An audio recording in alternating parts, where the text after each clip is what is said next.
Greetings all, and welcome back to a new episode. I know many of you use these videos to help you sleep, so before we begin, I thought it would be fun for everyone to say hello and leave a comment letting me know where in the world you're tuning in from. Your engagement really makes this channel special. And hey, if you enjoy getting your nightly dose of thrills and chills with us, why not hit that subscribe button below? It's the best way to never miss out on the latest terrifying tales. So kick back, relax, and let's get started. The air hung heavy with the humidity of a late summer evening as I pulled my aging Jeep Cherokee into the dimly lit gas station. The neon sign flickered, casting long, ominous shadows across the cracked pavement. A sense of unease prickled at the back of my neck, but the low fuel light blinking on my dashboard left me no choice. I stepped out of the car, the heat clinging to my skin like a damp cloth. The only other vehicle in sight was a rusted pickup truck parked near the back of the lot, its windows tinted so dark they seemed to swallow the light. A lone figure leaned against the wall of the station, shrouded in the murky glow of the flickering fluorescent bulbs. As I approached the door, I caught the figure's eye. He was tall and lean, with a face that seemed carved from stone. His gaze was cold, piercing, and it sent a shiver down my spine. I hurried inside, the bell above the door jangling with a hollow sound that echoed through the empty aisles. The cashier, a middle-aged woman with tired eyes, barely glanced up from her magazine as I paid for my gas. I tried to ignore the feeling of being watched, the sensation that someone was standing just out of sight, their eyes boring into my back. I walked back to my car, my keys clutched tightly in my hand. The figure was still there, leaning against the wall, his eyes following my every move. I fumbled with the gas cap, my hands shaking. As I started to pump the gas, I heard a low, guttural laugh behind me. I spun around, my heart pounding in my chest. The figure was standing directly behind me, his face twisted into a grotesque sneer. "You look lost," he said, his voice raspy and low. "Maybe I can help you find your way." I stumbled backward, my eyes wide with fear. Fine I stammered. "I just need to get gas." "Don't worry," he said, stepping closer. "I'll take good care of you." His hand reached out, his fingers long and bony. I screamed, the sound echoing through the empty lot. I turned and ran, my legs pumping as fast as they could. I could hear his footsteps behind me, his laughter growing louder with each stride. I reached my car, yanking the door open and throwing myself inside. I slammed the door shut, locking it just as his hand reached out to grab me. I turned the key in the ignition, the engine sputtering to life. I floored the gas pedal, the tires squealing as I peeled out of the station. I glanced in the rearview mirror, my heart still pounding in my chest. The figure was standing in the middle of the lot, his face contorted in rage. He raised his hand, pointing a long, bony finger at me. I drove for hours, my mind racing. I couldn't shake the feeling that I was being followed, that the figure was still out there, waiting for me. I stopped at a rest stop, locking myself in the bathroom stall. I sat on the cold tile floor, my body shaking with fear. I couldn't believe what had happened. It was like a scene from a horror movie, but it was real. It had happened to me. As I finally made it home, the sun was just beginning to rise. I pulled into my driveway, exhaustion washing over me. I stumbled out of the car, my legs trembling. I reached for the door handle, but it was locked. I fumbled for my keys, my fingers shaking. As I turned the key in the lock, I heard a low, guttural laugh behind me. I froze, my blood running cold. I slowly turned around, my eyes wide with terror. The figure was standing behind me, his face twisted into a grotesque sneer. "You can't escape me," he said, his voice raspy and low. "I'll always be here, waiting for you." And as his bony fingers reached out to grab me, I screamed. The neon glow of the gas station sign buzzed intermittently, a lone beacon in the desolate stretch of highway. The digital clock on the pump read 2:47 a.m. The hair on my arms stood on end as a gust of wind howled through the empty parking lot, carrying with it the eerie sound of something rustling in the nearby bushes. I had been driving for hours, the monotony of the road lulling me into a state of semi-consciousness. The sudden lurch of my car as the fuel gauge hit jolted me awake, the realization of my dwindling gas supply sending a wave of panic through me. This gas station, with its flickering lights and ominous silence, was my only option. I pulled up to the pump, the silence broken only by the rhythmic clicking of the pump as it dispensed the precious fuel. I glanced around nervously, my eyes scanning the shadows for any sign of movement. A sense of unease settled over me, a feeling that I was not alone. As I finished filling my tank, a figure emerged from the darkness. He was tall and gaunt, with long, greasy hair that hung limply around his face. His eyes, sunken and hollow, seemed to pierce through me, leaving me chilled to the bone. "Need some help, miss?" His voice was a low growl, the words seeming to slither out of his mouth. I stumbled backward, my heart pounding in my chest. No, thank you," I stammered, fumbling with the nozzle as I tried to detach it from my car. He chuckled, a dry, raspy sound that sent shivers down my spine. "Don't be scared," he said, his voice dripping with malice. "I just want to help." He took a step closer, his eyes fixed on mine. I could feel his breath on my face, hot and fetid. I tried to scream, but no sound came out. My legs felt like lead, my body frozen in fear. He reached out, his long, bony fingers brushing against my arm. I flinched away, my mind racing. I had to get out of there. With a sudden surge of adrenaline, I shoved him away and sprinted towards my car. I fumbled with the keys, my hands shaking uncontrollably. I finally managed to unlock the door, throwing myself inside and slamming it shut. I turned the key in the ignition, the engine roaring to life. I slammed the gas pedal to the floor, the tires screeching as I peeled out of the gas station. I glanced in the rearview mirror, my heart still pounding in my chest. The figure was standing in the middle of the lot, watching me as I sped away. His eyes, burning with an unholy light, seemed to follow me as I disappeared into the night.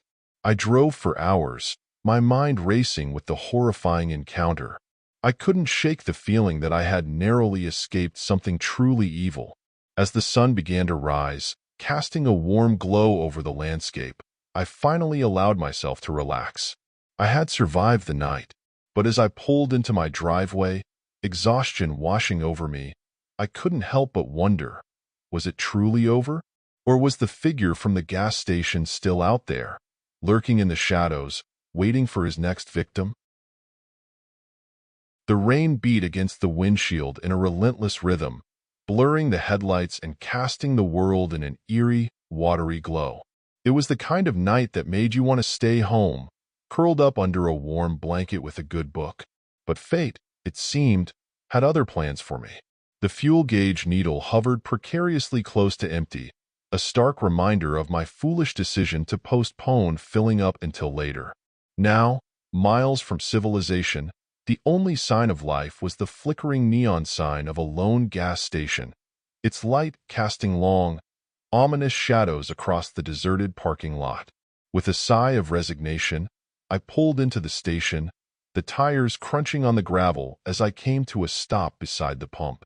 A sense of unease settled over me as I stepped out of the car, the rain instantly soaking through my thin jacket. The air hung heavy with the smell of gasoline and damp earth, a scent that somehow seemed to cling to the back of my throat.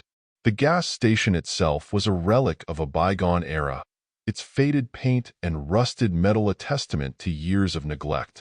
The fluorescent lights flickered overhead, casting a sickly yellow glow over the scene. As I fumbled with the gas cap, I couldn't shake the feeling that I was being watched. I glanced around nervously, my eyes darting from shadow to shadow. The only other vehicle in sight was a dilapidated van parked near the back of the lot, its windows obscured by grime and dust. A shiver ran down my spine as I imagined the unseen eyes that might be watching me from within its darkened interior. I quickly finished filling my tank, eager to escape the oppressive atmosphere of the gas station. As I turned to leave, I noticed a figure standing in the doorway of the station's convenience store. It was a man, tall and thin, with a shock of greasy hair that fell over his eyes. He wore a stained overalls and a grimy t-shirt, and his face was etched with deep lines that spoke of a hard life. He stared at me with an intensity that made me uncomfortable. His eyes, dark and sunken, seemed to bore into my soul. I tried to ignore him, focusing on getting back to my car as quickly as possible. But as I reached for the door handle, I heard his voice, a low growl that seemed to emanate from the depths of his being. "You're not from around here, are you?" I froze, my hand hovering over the door handle. I turned slowly, my heart pounding in my chest. "No," I said, my voice barely a whisper. "I'm just passing through." He chuckled, a dry, humorless sound that sent shivers down my spine. "Well, you picked a bad night to be out here alone," he said. "There's strange things happening in these parts." I swallowed hard, my mind racing. "What kind of things?" I asked, my voice barely audible. He leaned closer, his breath hot against my face. "Things you wouldn't believe," he whispered. "Things that go bump in the night." He reached out, his bony fingers brushing against my arm. I recoiled, a scream rising in my throat. But before I could utter a sound, he grabbed my wrist, his grip surprisingly strong. "Don't be afraid," he said, his voice a low, hypnotic purr. "I'll take care of you." His eyes seemed to glow with an unnatural light, and I felt a strange, hypnotic pull towards him. I tried to resist, but it was as if an invisible force was drawing me closer. As he pulled me towards the darkened interior of the convenience store, I knew that I was in grave danger. But it was too late. I was already under his spell, a helpless pawn in his twisted game. The rain continued to beat against the windows, a mournful symphony that seemed to echo my own despair. As the door closed behind me, I knew that I had entered a realm of darkness from which there might be no escape. The digital clock on the dashboard blinked 1:37 a.m. The highway stretched out before me, an endless ribbon of asphalt illuminated only by the piercing beams of my headlights. A thick fog had rolled in, clinging to the road and obscuring the edges of the world. The only sound was the rhythmic thump of the windshield wipers battling the persistent drizzle. I had been driving for what felt like an eternity, the monotony of the journey broken only by the occasional flash of a road sign or the distant glow of a passing truck. My eyelids felt heavy, my body aching from the hours spent hunched over the steering wheel. A wave of exhaustion washed over me, and I knew I couldn't go on much longer without rest. As if on cue, the low fuel light flickered on, a stark reminder of my dwindling resources. A sense of dread settled in the pit of my stomach as I scanned the horizon for any sign of civilization. The fog seemed to thicken, swallowing the world around me. Just when I was about to give up hope, a faint glow appeared in the distance. As I drew closer, the glow resolved itself into the neon sign of a gas station, its light casting an eerie halo in the dense fog. The station was old and dilapidated, its paint peeling and its windows cracked. A single pump stood sentinel at the edge of the lot, its light flickering ominously. I pulled up to the pump, my heart pounding in my chest. The silence was deafening, broken only by the creaking of the sign as it swayed in the wind. I stepped out of the car, the cold air biting at my exposed skin. The fog swirled around me, obscuring everything beyond a few feet. I inserted my credit card into the pump, my fingers trembling with a mixture of exhaustion and fear. As the gas began to flow, I glanced around nervously, my eyes searching the darkness for any sign of movement. The only sound was the rhythmic clicking of the pump, a sound that seemed to echo through the empty lot. Suddenly, a figure emerged from the fog. It was a man, tall and thin, with long, stringy hair that hung limply around his face. He wore a tattered coat that flapped in the wind, and his eyes, sunken and hollow, seemed to burn with an unnatural light. He approached me slowly, his gaze fixed on mine. I tried to speak, but my voice caught in my throat. The man stopped a few feet away, his lips curling into a sinister smile. "Lost, are we?" he asked, his voice a raspy whisper that seemed to slither through the fog. I nodded, unable to form words. "Well, you've come to the right place," he said, his smile widening. "We have everything you need here." He gestured towards the convenience store behind him, its windows dark and uninviting. I hesitated, unsure of what to do. The man's smile turned into a sneer. "Don't be shy," he said. "Come inside. We're always happy to have new customers." His words sent a chill down my spine. I knew I should leave, but something held me there, transfixed by the man's gaze. I took a step towards the store, my legs moving as if of their own accord. As I reached the door, the man's hand shot out, grabbing my arm in a vice-like grip. I cried out in pain, but he only laughed, his eyes gleaming with malice. "Welcome to your new home," he said, his voice dripping with venom. "You're not going anywhere.